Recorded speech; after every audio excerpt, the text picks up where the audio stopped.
From Master Books Audio, this presentation of the 25th anniversary special edition of The Lie is by author Ken Ham, copyright 2012. All rights reserved. No portion of this audiobook may be reproduced, stored in a retrieval system, or transmitted in any form without prior written permission of the publisher. Master Books Audio is a division of New Leaf Publishing Group, and I am Joseph Zieja, your narrator.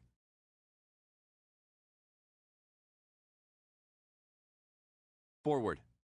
This book was written in 1986 and first published in 1987. In 2012, I set out to revise and update this work, which still represents the essence of the message the Lord has called me to proclaim to the church and world. I have received more testimonies concerning changed lives from this book than any other I have written. Even though the basic message has not changed in the 25 years since I wrote this work, that same message has matured considerably, and I believe this updated version to be many times more powerful than the original.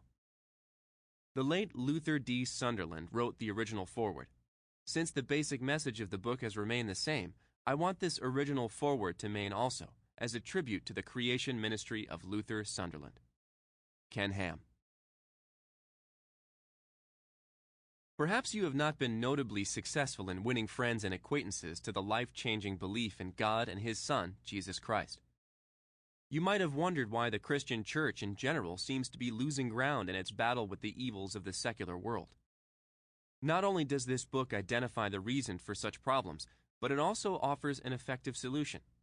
When you read Ken Ham's logical analysis of the situation and the straightforward way in which he proposes to correct it, you will likely say, well, why didn't I think of that? At an ever-accelerating pace, society is putting its stamp of approval on practices that just several decades ago were not only frowned upon, but were outright illegal. Whereas once the Christian church had a significant impact on society, today almost every vestige of our Christian heritage is being eradicated. After spreading like wildfire from a tiny handful of believers to the four corners of the world, Christianity today is in retreat at an even more rapid rate than that by which it spread. There must be a root cause for this reversal that the Christian church is overlooking, a fundamental flaw in our approach. Why did Christians once exert influence on both social customs and laws of government, but today are finding that even in the United States, the so-called land of the free, with a constitution that guarantees the free exercise of religion, their rights are being flagrantly violated? Ken Ham gets to the bottom of the problem in this book. He shows how we have been simply fighting the symptoms of overlooking the root cause. Why have we not been able to convince the world of the... Sample complete. Ready to continue?